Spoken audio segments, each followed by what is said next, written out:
technologically, we're on pace to evolve faster in the next 5 to 6 years than the previous 100. So if you think 100 years back, only about 25% of houses had running water and electricity inside the home.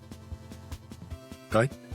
The most advanced technology we had was the Ford production line making Model T. You look now, our phone devices are more powerful than the computer that put the man on the moon. So if you look at the pace of technology and you imagine it like a hockey stick, I think we're at the bottom of this hockey stick. It's going to go woomph in the next 5, 6, 7 years, whereby you better get on board with this. Otherwise, you're going to be hurting a lot. Welcome to The Future Was Yesterday. And welcome, Duncan. Thank you so much for being here with us today. Thanks for inviting me, Cesar. I appreciate it. Thank you. I like to start by asking if you can tell us a little bit about yourself. Where are you located currently and about the work that you are doing at the moment? Absolutely. So I'm located in Seattle, Washington, west coast of the USA, as I'm sure you already know. I'm a leadership, talent, organizational development practitioner. I've been doing this work probably close to 30 years now. And I've worked for companies like Cisco, Hewlett-Packard, the Federal Reserve Bank here in the West Coast. I've worked at Safeway Corporate, which is a retail grocer.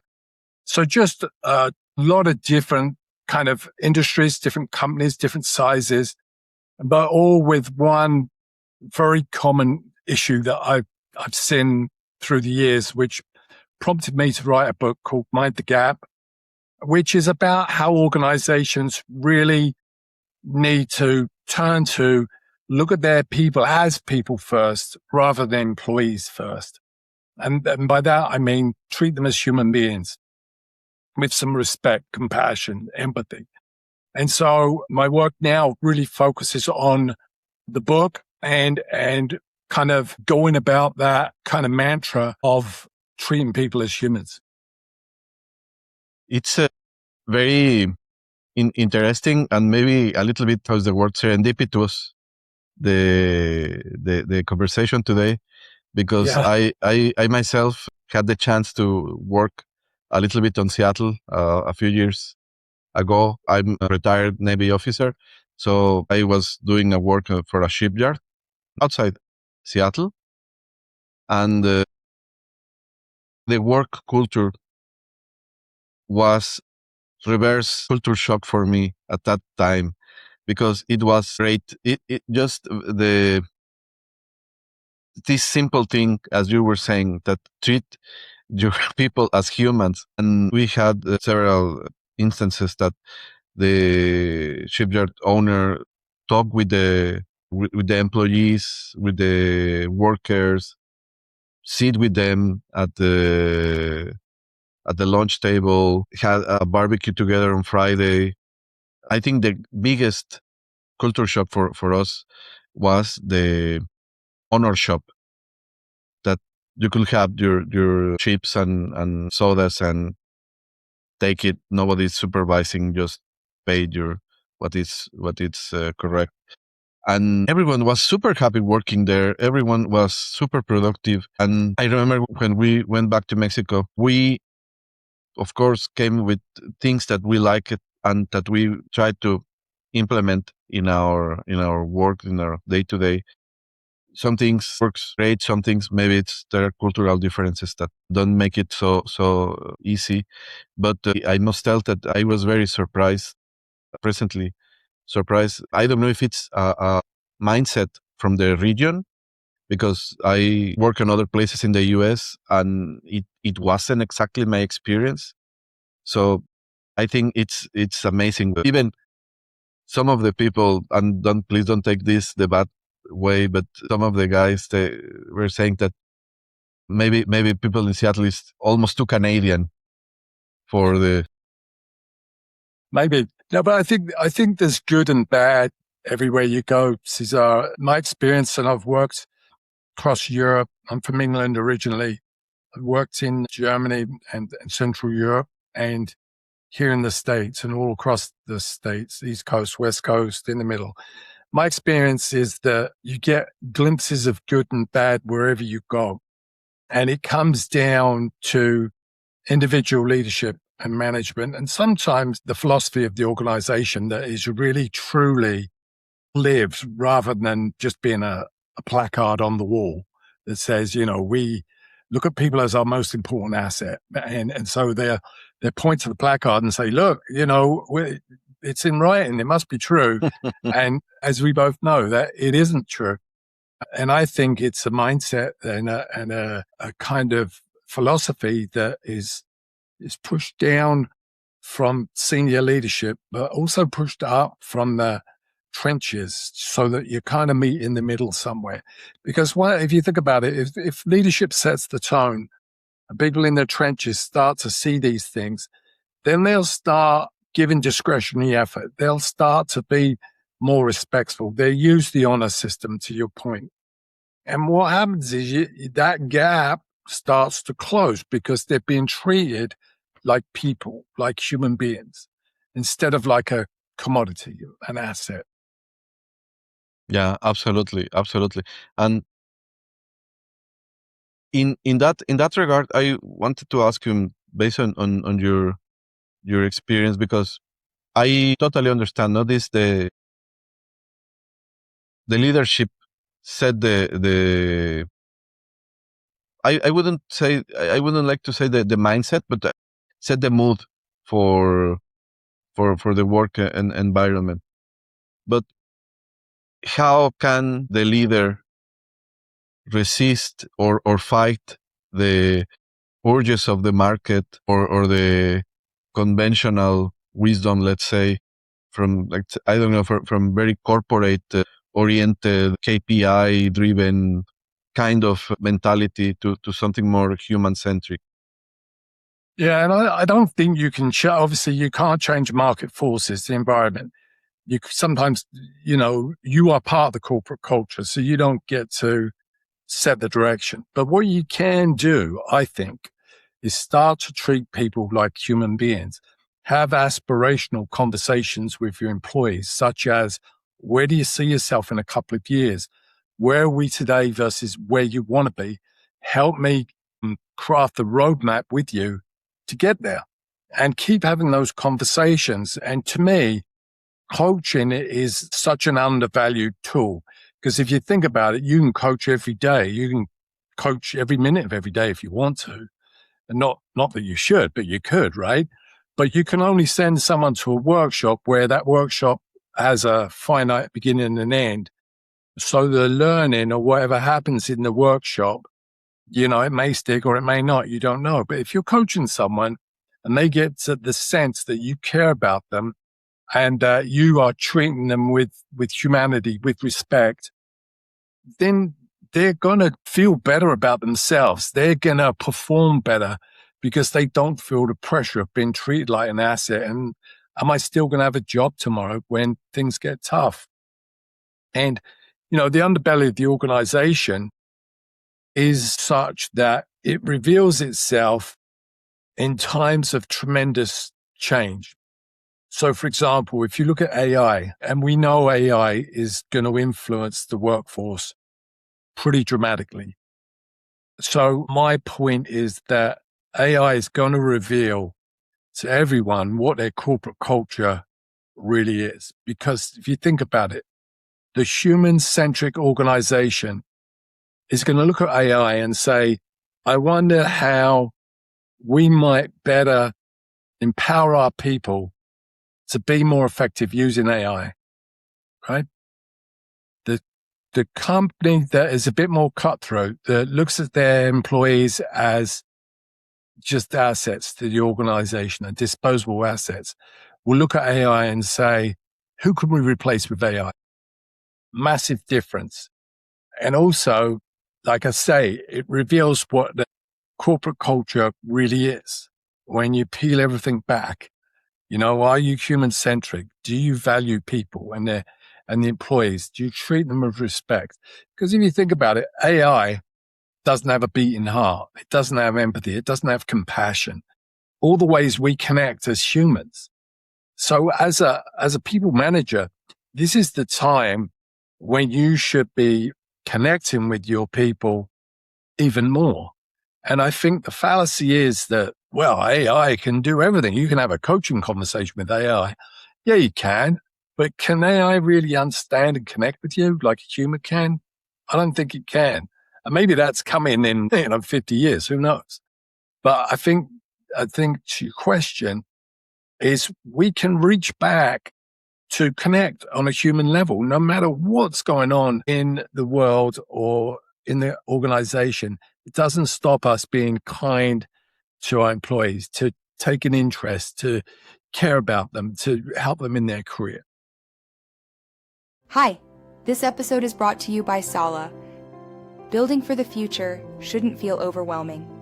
Sala is an all-in-one solution designed to support you at every stage. From shaping an idea to AI-powered customer service. But Sala don't just focus on technology. They help you make sense of it and actually use it in a way that works for you. If you're looking to grow, adapt, or future-proof your business, check out Sala.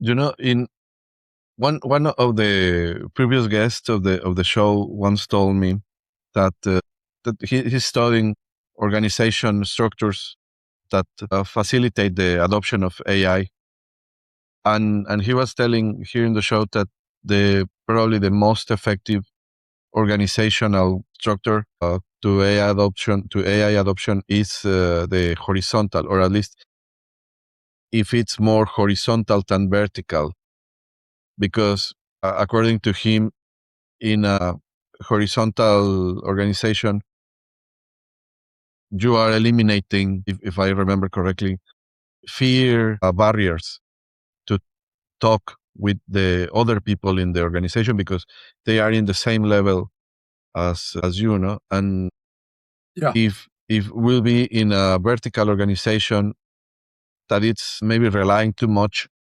on what the oracle of AI is saying, maybe at some point you will have a manager or a director or something that it's making decisions based on the results of the tool and going downward with the decision with no one to challenge. And at some and so this in practice means the AI is the one making the decisions for the structure for the company. And this at least to me resonate a lot because again in the military, I think a lot of people is having this idea that military is a very hierarchical and it is hierarchical structure. But if you want to have effective teams or effective crews, you have to teach them to work by themselves, to challenge the leadership, to interpret the orders, and to think out of the box. And a lot of, I think, or I think that a lot of these concepts are being now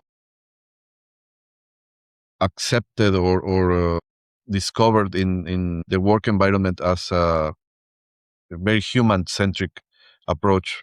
Maybe not the correct analogy, but it's the way how things work for the most specialized team, the most human skills you have to have. And we are seeing maybe the same for the AI adoption. Or what do you think? Well, I would say it depends. And the reason I say that is at some point, someone has to make a decision regardless of what AI says or otherwise, right? But here's the way I think about it is that AI gives you the data, it informs part of the decision-making process, I think. It shouldn't be the decision maker in of itself without questions, right? So I'll give you an example. Where I worked in IT for quite a while during the dot-com boom bust, and it was all about the quick decision, getting to the next level as quickly as possible, first to market, blah, blah, blah. And then I worked at the Federal Reserve Bank, and it was about the right decision, not the quick decision. So what I mean by that is we had committees to decide on certain things. And sometimes they would discuss a single word or sentence for a couple of days because they wanted to be exactly right. So to me, when you have a horizontal kind of organization, you might be tempted to hit impasse because no one's challenging that level, right? Which may work in some examples. I don't think this is a one-size-fits-all situation. I think organizations need to do a really deep dive organizational analysis of how AI is going to impact the work they do and where they want to go with it. And then make that decision as to what the organization may look like. And you may end up with smaller kind of work groups that are more, rounded where they're peers, but there is a decision maker in there who helps guide the decision making. And then they work in a pod, if you will. So rather than being completely level all the way around, it's more of this circular view where we examine data and we kind of look at that, we discuss it, but then we make a decision, which is the leader of that group. And therefore, the leader of the group is the person that needs to make that human contact, knowing that AI is going to help in that decision-making process. But it's not going to be the decision maker. It's going to provide the data that informs the decision. So to me, it's a lock, stock answer, right? It just depends on where the business is, where they want to go, what assets they have already in place. Is using AI going to require them to have a huge data center somewhere? Are they going to use their cloud space to its max? What does that look like? So there's a technical implication from leveraging AI as well as a people one. And I think the organizations that are going to come out on top of this are the ones that look at both of them in tandem. Because the company that just looks at AI as a way to replace people, they will plateau because you still need people to make decisions. You still need people to tell AI what you want it to do and to do something with whatever it gives you at the back end of it, right? So if you're not training these people at the same time, you will plateau. If you're an organization that looks at it holistically, takes care of their people, you will surpass the company that just focused on AI eventually. So you may be behind at the front end of this, but eventually you will surpass them, in my opinion. Yeah. Just historically, you just look at any organization in the past when you've had massive technological leaps, during the dot-com boom and bust, the Internet of Things, and so it goes on. AI is another example. I wanted to ask, because in the company that I have, we are doing now, helping other companies to go through the AI adoption of their processes. And we are seeing that, and this sometimes come totally without intention, the processes or the positions that maybe are duplicate or that they share functions and maybe they are in different levels, but you end with something more streamlined at the end. Do you think that this process is going to change the traditional work structure, that there is a boss and their people under the departments under them? Or do you think that it's going to be something different at the end of the road? Yeah, I think managers need to start becoming more intelligent talent leaders, because what happens is the best talent will go where the best opportunities are. And that's going to be a people-centric organization. And if there's not many companies focused on that, they're going to get the best of the best. And there's an old expression that says, the best always leave first. So what you're left with is not the best. So the companies that focus on people as much as they do on the technology are going to be the ones that win out. because I think what's going to happen is the nature of work is going to change massively over the next 5 years. I don't think there's any doubt about that. But I don't think it's going to change in the way a lot of people think it's going to. In other words, you're not going to see wholesale people lose their jobs to AI. You're going to see them evolve because things, mundane tasks can get quicker, faster. You can design stuff so much faster now. You can create documents and PowerPoint slides and you name it in a fraction of the time it used to take us. So what it does is it speeds up some of that more mundane work. It doesn't, however, take the human element out of the equation. It never will, at least not in our lifetime, I don't think. Mm-hmm. So what it means is, if you think about it, here in the States and Western Europe, probably, we're a consumer-based society. We want products. We want them faster. We want them to be more sophisticated. The appetite for products isn't going away anytime soon. So then the question becomes, well, how do we fulfill that need? And it's not just that. It's, government infrastructure. It's military. It's a bunch of other things, healthcare organizations, where AI can speed up the way we do things. But I don't think it's going to eliminate human intervention. I think the worker in 5 years needs to be more sophisticated than they are today, perhaps. And I think workers need to embrace AI instead of being fearful of it. Because when you do that, you'll start to see the value you can bring to your job. And if you can't, then you need to be looking for another one where you can, right? But either way, it's going to force a decision. The ones that are going to get caught in this are the ones that do nothing, I think. So if you sit there thinking, well, they're never going to replace me, yeah, that's wrong thinking. Or I'll be okay. My job is always, it's always been this way.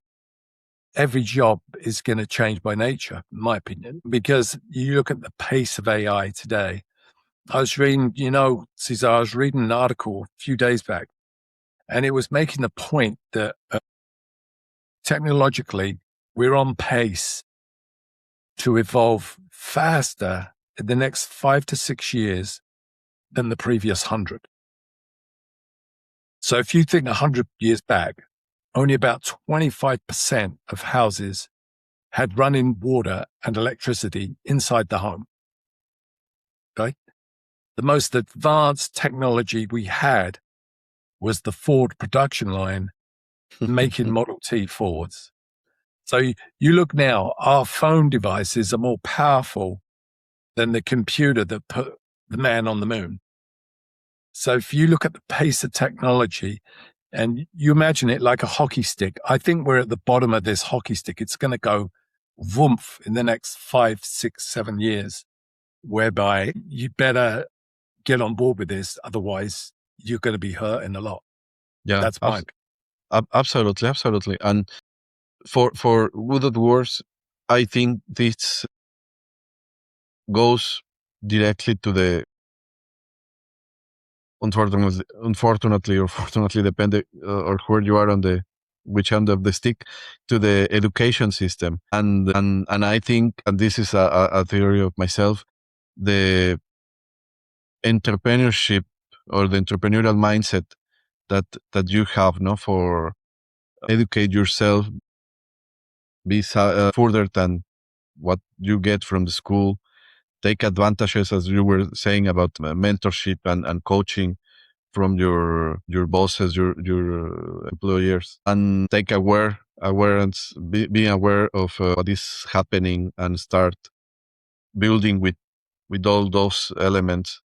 And because, for example, here now there is a very real situation here in Northern Europe with the situation of Russia and the war of Ukraine, that a lot of the society and now the workforce and following suit is starting to think always, maybe not always, but they're starting to think in how to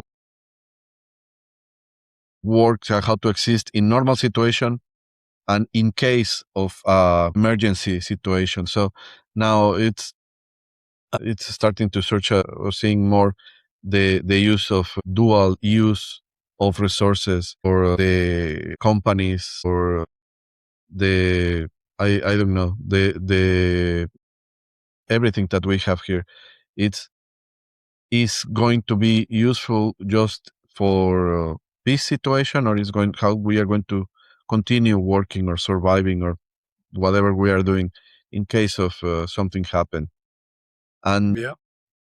besides of that, we have the one ongoing thing that was the trying to adopt a more circular model. What you were saying, we are a consumer society, and at least here in Northern Europe, governments are trying actively to start to make us more conscient about how we consume, because they are still, maybe they are start to noticing how the supply chains are globalization start to fracture, and it's not going to be the same consumption Yeah.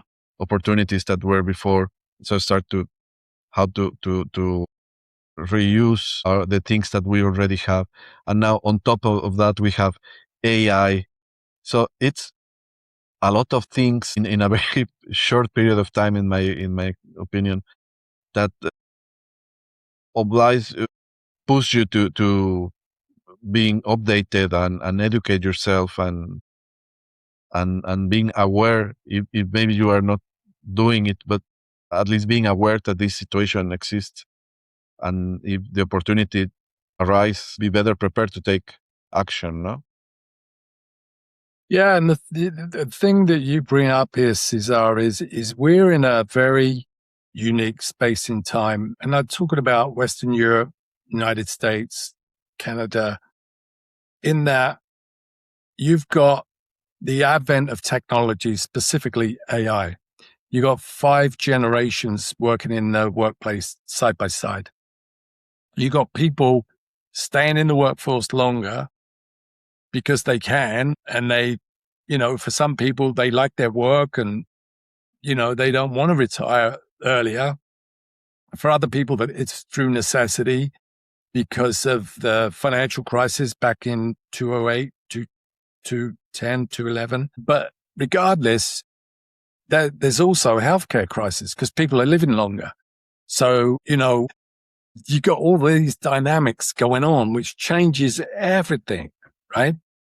And I think that the smart kind of mindset, the smart organization and manager recognizes that today's manager needs to be a lot more skilled than perhaps they were in days gone by because of those dynamics. And, the best, most effective managers are the ones that really want to connect with people, in my opinion. Mm-hmm. Because, let's face it, a lot of people managers are promoted because of their technical skills, not because of their people skills.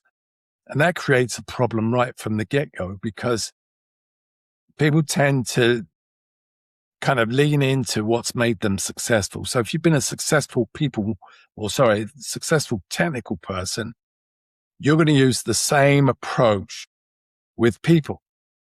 And it doesn't work that way because everything that people do in the workplace is kind of in the gray area. Technical skills are very black and white. In other words, you do this, you get that. Or if you don't do this, you don't get that. And so it's very binary, right? And I think that to find the person who's done extremely well in the technical area and does extremely well as a people manager, that's a rare person. And one thing that astounds me more than anything else in all the time I've been in the workplace is I don't think I've run across an organization yet that do this. And I'm astounded why they don't. Is they'll look at you, Cesar, and say, hey, Cesar, you're a fantastic computer programmer. And we're thinking about making you a manager. So firstly, how do you feel about that? So having a conversation first to see if you even want to be a manager, Mm-hmm. right? And then saying, look, here's what we'd like to do. We'd like to give you a trial run. We want you to run a project and we're going to give you some training, coaching. You'll have a mentor alongside you just to see if you even like it. And then at the end of it, we'll have another conversation, see where you're at. And either it's going to be something you really want to do, and in which case we'll create a path for you, or it's not, right? But they don't do that. They say, Cesar, you're a great computer programmer. We're going to make you a manager. And they say, good luck with that. We might give you some training. And guess what? We cut our training budget. So there's no training. Sorry about that. And you have to go figure it out. And I've seen that so many times, so many organizations. And then they wonder why the guy fails or leaves and goes somewhere else. So, it's this flawed thinking that emanates from the very top, if we want the honest answer. And so culture is one of the hardest things to work out as a consultant, or, if you're internal to an organization, because you can't really see it, feel it, touch it. And that's why organizations put it on a wall so they can see it and go, look, see, this is what we do, And it's like, yeah, but you say that, but you don't actually do it, right? So, yeah, it's interesting. We're in interesting times, by the way, I think.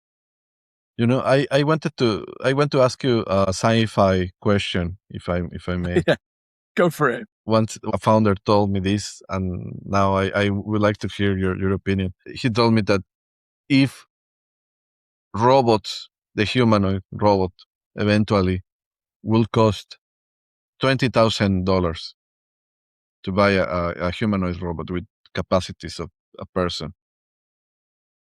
In that moment, you are just having robots in your workforce.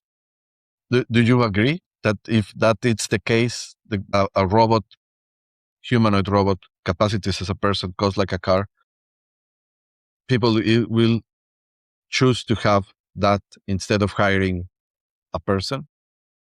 Well, they already do. It's already happening.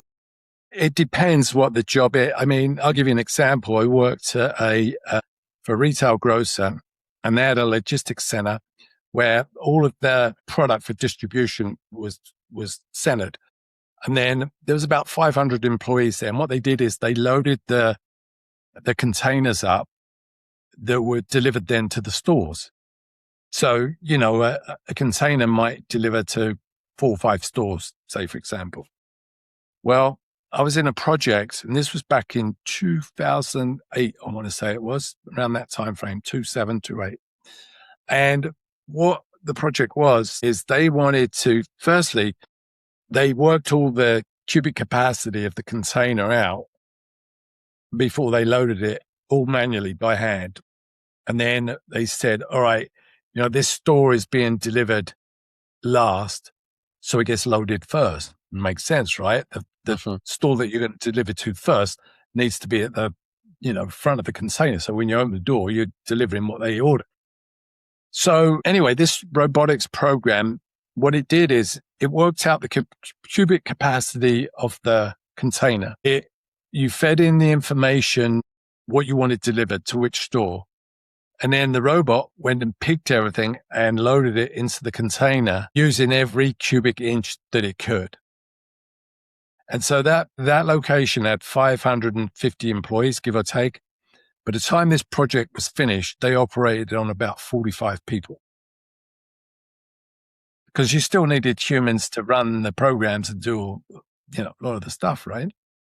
But it's just one example that, a lot of production. Yeah. I mean, they're doing surgery using robots now, right? They do microscopic surgery, which is probably more effective with a robot than it is, using a human. And a distance. So a distance as well, yeah. So we get in there. We're already there, actually. Is it going to be wholesale? Probably, but not tomorrow or 5 years. I think, maybe 15, 20, maybe. You'll see a lot more of that. But at the end of the day, if you think about it, everyone thought, the internet was going to end everything. But it didn't, did it? And we thought that these phones were going to make life easier for us. Well, they haven't, have they, really? Because now you're always on call. You get, 24/7 notices, and so it goes on. So it doesn't necessarily mean it's the end of humans as we know it. What it means is work's going to get more sophisticated, which means then the worker has to be more sophisticated. So I'll give you another example, Caesar. I was back in the late 90s. I was teaching Word, Excel, PowerPoint, all the Microsoft suite, because people started to realize if I don't have those programs down, it's going to be hard for me to get a job anywhere. So there's this big surge in people taking Microsoft Office. Well, guess what? There's a big surge now, people learning Chat GTP or Claude or, any of the other AI languages, because the smart people have realized, hey, I need to upskill and be more sophisticated if I want to compete. And the reality is that is what the mindset that is going to make people more competitive and more better aligned for roles as they come up, because you even see it now in job descriptions, AI experience or certification, preferred or whatever it is, right? So it's creeping into our everyday lives, and, everything you do, self checkout at the grocery store, things of that nature. We're getting more and more automated. And look at it, we got driverless cars now, right? Waymos. Yeah, absolutely. This, and just to move to the next question, this question about the robot, my friend was saying with the idea of get rid of the drama. Yeah. That the worst part of having a company or organization or a startup was the drama between the people, and that if will be something that it's doing the same work without the drama, people will choose to that. But I don't know. It's also maybe the drama is part of what makes things interesting, no? Well, what makes us human, right? You're not going to get a drama between a robot and a robot, I would imagine, right? But, that interaction, that's how we get creative. When we disagree, do it, some people are more emotional than others, but when we disagree, sometimes that takes us to a better space because we start to think in different ways. And I don't think AI has cracked that particular nut quite yet. Will it? Maybe, probably. But human interaction is always going to be needed in the foreseeable future, I would argue. But what AI can do for us is better inform our decision making, provide us information faster, more expansive, more in depth, and so it goes on. So, it's funny, I was reading a few days ago as well that attorneys, right? So an attorney, they earn really good money, right? And they did this test and they gave a brief, and it's like 300 pages. So I think it was like 9 or 10 attorneys. I said, read this brief, come back with the most salient points in your position and blah, blah, blah. And it took them about 3 weeks to do it. And it came back with about 76%, give or take, as an average. So they gave it to AI to do. And it did it in like 35 minutes with about 96% accuracy. So we know where that's headed, right? And maybe rightly so, that you can do deep analysis in nanoseconds compared to what we humans can do. So my argument is take advantage of that, use that, but don't look at that as the end result. What are you going to do with that information once you've got it is the question. Absolutely. So that's where the new skills reside, right? It's a bit like, data mining was a huge thing for a while, right? And the new skill became, what do you do with the data now you've mined it? And so now we know what to do with it. We give it to AI and it'll tell us what we can be doing with it, right? Yeah, it's interesting how things are going as you say, and I totally agree. This decade or maybe just the last 5 years are going to be very transformative, and we are going to be in a different place at the end of it. And the same as we are almost at the end of the conversation today, and it has been very, very, very, very nice and rewarding have this conversation with you. And to close, I would like to ask you, for our listeners that maybe are thinking in a second career, or that maybe they feel they are stuck at their workplace, is there any practical advice for them how to move forward, how don't feel that they are stuck in the place where they are? Yeah, what I would say is and thanks for the question, is two things. Embrace the technology, whether it be ChatGPT, Claude, whatever it is. Get conversant with it. It doesn't mean to say you've got to be a blazing expert. Get conversant and comfortable with it. But don't neglect your people skills either, because the balance of the two is what's going to win the day. Someone who is dialed into the culture can treat people like human beings, has empathy, has respect, compassion, is always going to win out over someone who it may be technically sound, but doesn't possess those skills either. So don't neglect your people skills as you move forward with this, as we all move forward into a, technical unknown, which really it is. We don't know where this is going. We know it's accelerating fast, but don't let go of those people skills, particularly if you're a people manager right now. Hone those people skills, connect with your employees, have human-based conversations, get to know them, take them out for coffee, find out what makes them tick, what their aspirational goals are. Because at the end of the day, it doesn't matter if you have AI or you don't have AI if you don't have any people. Absolutely. Thank you so much, Duncan, for your time, for your thoughts and expertise. I got some questions that I hope we can ask in a follow-up session. I hope it won't be the last time we're talking. You bet, Cesar. Thanks for inviting me. I appreciate it very much. Thank you so much. And thanks to our couple of listeners. Remember, we learn from each other. I wish you agency a wonderful day, and remember that the future was yesterday. Thanks so much, and see you next time. Thanks for watching this episode. Don't forget to like, share, and subscribe, and check out another episode here.